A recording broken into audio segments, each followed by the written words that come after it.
चोर राजा। रामपुर गांव में रमन नाम का एक आदमी रहता था। बुद्धिमान होने के बावजूद उसके पास कोई काम न था। वह रोज किसी न किसी के पास जाकर काम मांगता था। एक दिन रमन राशन की दुकान पर जाकर दुकानदार से कहता है, भैया कोई काम हो तो दो, मेरा परिवार कई बार भूखा रहता है। दुकानदार, रमन तो बहुत समझदार है, यह मजदूरी का काम क्यों कर रहा है। अब जात रमन को बुरा लगता है। रमन, चलो छोड़ो, इन्हें कभी न कभी मेरी अहमियत तो समझ आएगी। काम नहीं मिलने के कारण वह बहुत परेशान रहने लगता है। एक दिन उसकी पत्नी नीता उससे कहती है, अजी सुनते हो, तुम एक बार राजमहल जाकर राजा जी से काम मांग लीजिए। रमन, हाँ मैं यही सोच रहा हूँ, परंतु वहाँ मेरे लायक कोई काम नहीं मिला। तो नीता, अजी आप ऐसा क्यों सोच रहे हैं, आप एक बार वहाँ जाकर तो देखिए। रमन, चलो तुम कह रही हो तो मैं जाता हूँ। अगले दिन रमन अपने घर से अपना डंडा, जिसके पीछे एक छोटी सी लाल रंग की पोटली बांधे रखता था, लेकर चांदनगर की ओर बढ़ता है। चांदनगर पहुंचने के बाद वह वहां लगे मेले से घूमते हुए राजा महल पहुंचता है। रमन, अरे वाह कितना सुंदर महल है, चलो चलता हूँ महाराज के पास। रमन, भैया यह मुख्य द्वार कहाँ है। सैनिक, बाएं से दूसरा दरवाज़ा, पर कोई फ़ायदा नहीं, तुम्हारी परेशानियों का वहाँ सिर्फ मजाक बनेगा। शेर सिंह नाम का उनका। रमन, जो भी हो, तो मुझे तो बस अपने काम से मतलब है। महल के मुख्य द्वार पर पहुंचने के बाद वह देखता है कि आज राजा ने आम जनता के लिए दरबार लगाया है, जिसमें राजा लोगों की समस्या सुन मजाक बनाने लगता है। लोगों की सुनवाई की कतार में रमन भी लग जाता है। थोड़ी देर बाद रमन की बारी आती है। रमन, प्रणाम महाराज, मेरा नाम रमन है, मैं आपके राज्य के गांव रामपुर से हूँ।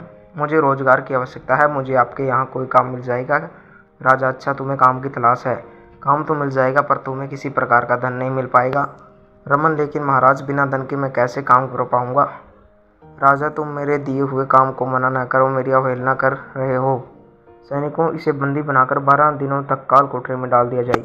रमन, महाराज मुझे माफ़ कर दिया जाए। इतने में सैनिक आकर उसे काल कोठरी में डाल देते हैं। रमन अंदर बैठे बैठे रोता है। रमन, यह सब मेरे साथ ही क्यों होता है।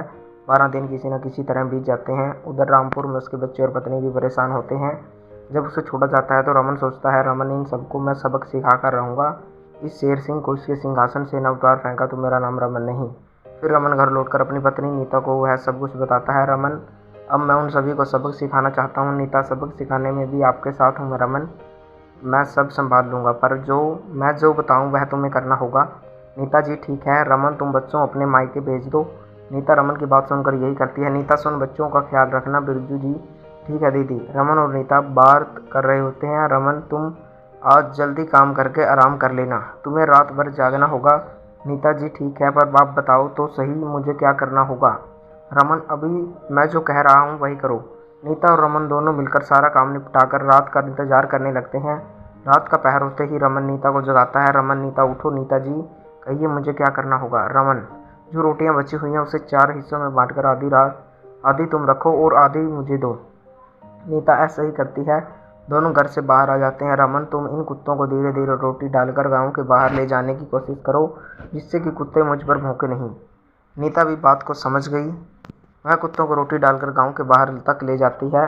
दूसरी तरफ रमन गांव में रहने वाले राम की गाय को खोलकर सूरजनगर के रास्ते पर चलने लगता है।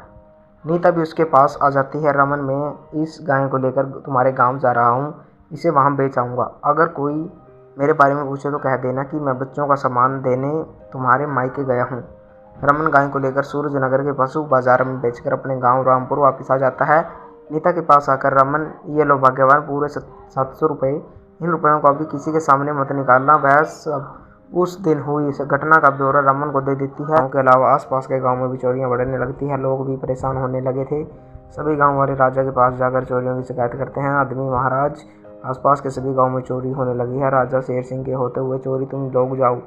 लोगों के जाने के बाद राजा अपने मंत्री से बात करता है। राजा, मंत्री जी, इनके पशु चोरी से होने से क्या हमें कोई नुकसान या फ़ायदा है। मंत्री जी, महाराज, पशु चोरी होने से जो हमें कर देते हैं, अब पशु न होने के कारण वह हमें नहीं मिल पाएगा। राजा सोचने लगा कि अब वह क्या करें। राजा, मंत्री जी, आप जांच करवाए कि पशु कहाँ जा रहे हैं। मंत्री जी, महाराज, मैं जल्दी ही चोर को पकड़वाता हूँ। क्यों न महाराज, हम हर गांव में एक बाड़ा बनवा कर वहाँ जानवरों को रख दें। देखने के लिए एक चौकीदार रख देते हैं, जानवरों की रक्षा होती रहेगी। राजा, यह विचार मुझे काफ़ी पसंद आया। इस सूचना को सभी गांव में पहुंचा दो। रामपुर में भी जो भी चौकीदार बनना चाहता है उन्हें अपना नाम सरपंच के पास लिखवाना होगा। रमन भी अपना नाम लिखवाने जाता है। रमन, मुखिया जी मेरा भी नाम लिख दो। मुखिया, रमन पढ़े लिखे होकर भी ऐसा काम करते हो? रमन, क्या करे मुखिया जी, मुखिया अब तुम्हें करना ही है तो ठीक है। रमन को भी नियुक्त किया गया। रमन और उसकी पत्नी बहुत खुश हुए। रमन के मन में अभी भी राजा के प्रति गुस्सा भरा हुआ था। रमन गांव वालों की तरफ से जो जानवरों के लिए जो चारा आता उसमें से थोड़ा दूसरे गांव में बेच देता। दूसरे गांव जाकर, रमन तुम्हें चारा चाहिए, आदमी चाहिए, तो रमन ऐसा करो तुम बाजार से कम दाम में यह चारा ले लो। आदमी ठीक है। रमन हर बार किसी न किसी को चारा बेचकर घर आ जाता। एक दिन रमन, नीता तुम इन पैसों में से थोड़ा सा हिस्सा अलग निकाल लिया करो। नीता, निकाल तो दिया करूँगी, पर कभी राजा को शक हुआ तो रमन उससे कुछ नहीं मालूम पड़ेगा।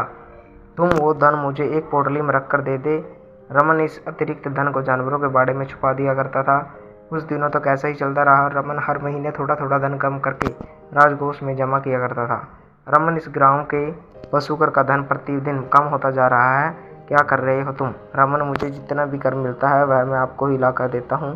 तभी राजा गुस्से में आकर रमन को पकड़ने का आदेश देता है।